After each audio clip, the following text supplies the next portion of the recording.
Merhabalar. Hoş geldiniz. Abla eliniz boş gelmedi. Size bir hediye getirdik. İster misiniz? Ne istersiniz? Cüzdan. Kalem kutusu. Bu ne? Cevher takımı. Sözlük. Oo, bir tane de poşet var.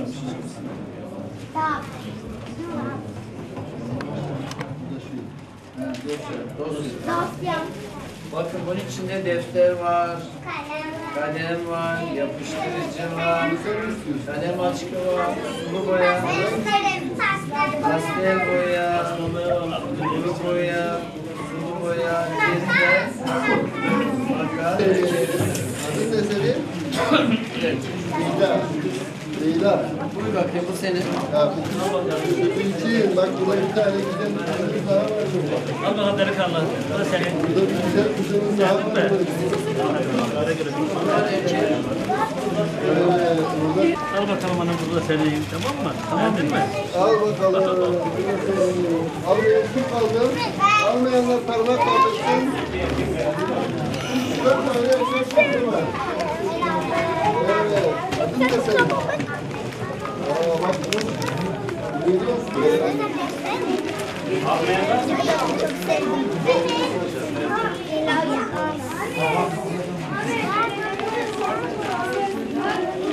Sayın Vekilim buradayız.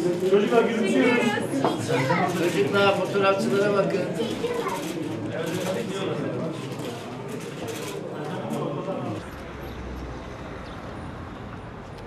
Nasılsınız çocuklar? İyiyiz, iyi maşallah. Biz de iyiyiz. Teşekkür ederim. Hadi bakalım. Teşekkür ederim. Sağ olasın. Teşekkür ederim. Hoş bulduk. Merhabalar. Ben teşekkür ederim. Evet. Bana kim çiçek verecek? Şöyle gel, şöyle gel. Teşekkür ederim. Şöyle çocuğu da yanına al. Gel. Gel. Evet, buradayız efendim. Sayın Kaymakam.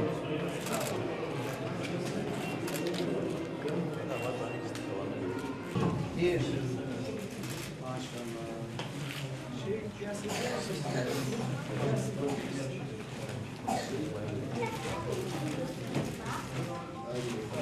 Reis amcası, şu çocuklara getiriyor musunuz? Bakma verdin mi? Gelme. Reis Bey. Efendim, şu çocuklara veriyor musunuz? Herhalde bu sunuma vereceğiz. Anlaşılıyor. 30.000 tane çanta. İçinde de 17 çeşit kırtasiye malzemesi olan çanta.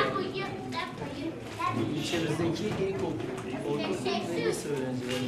Tamamını mı verdin? 30.000 kişi. İhtiyaç sahibi. Size verecek şeyler. İhtiyaç sahibi. Belediye olarak vermişsiniz. Daha önce Dağıtılıyor zaten de evet. herhalde. Tabii. Şimdi bugün tanıtımı yapacağız. Ortaokullarımızın bir kısmına ilk hafta okullarından dağıttık.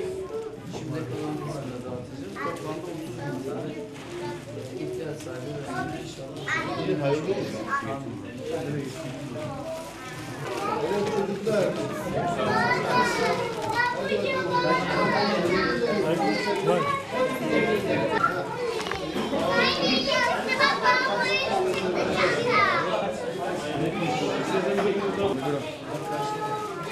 Sayın Vekilim.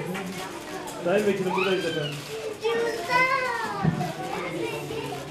Ben öncelikle tüm öğrencilerimizin yeni eğitim öğretim yılını kutluyorum.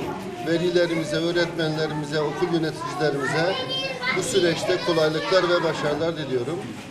Tabii bizim düsturumuz beşikten mezara kadar ilim tahsil ediniz düsturudur. Bu çerçevede de çocuklarımıza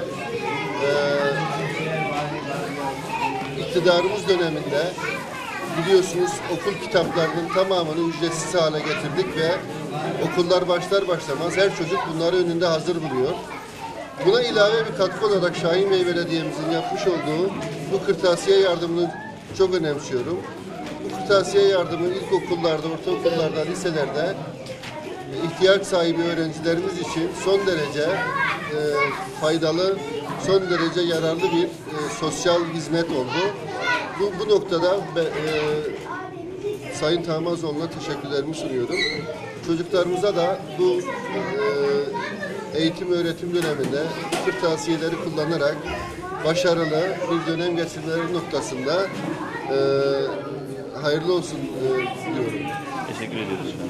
Ben öncelikle 2018-2019 eğitim öğretim yılının hayırlı olmasını diliyorum. Tüm öğrencilerimize başarılar diliyorum. Öğrencilerimizin güzel bir okulda okuması, fiziki imkanları yerinde olması, eğitim öğretim kalitesinin artırılması bakımından da oldukça önemli.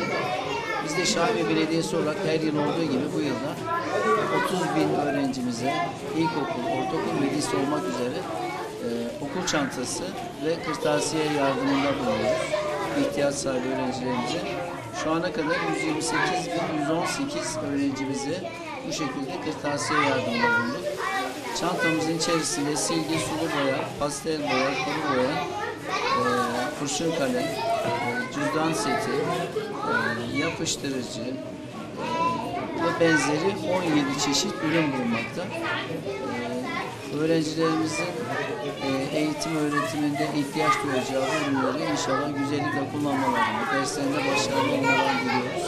Öğrencilerimiz için inşallah önümüzdeki haftalar içerisinde yeni sürprizlerimiz olacak. Eğitimi, öğretimi, desteklemeye bugüne kadar olduğu gibi inşallah bundan sonra devam edeceğiz.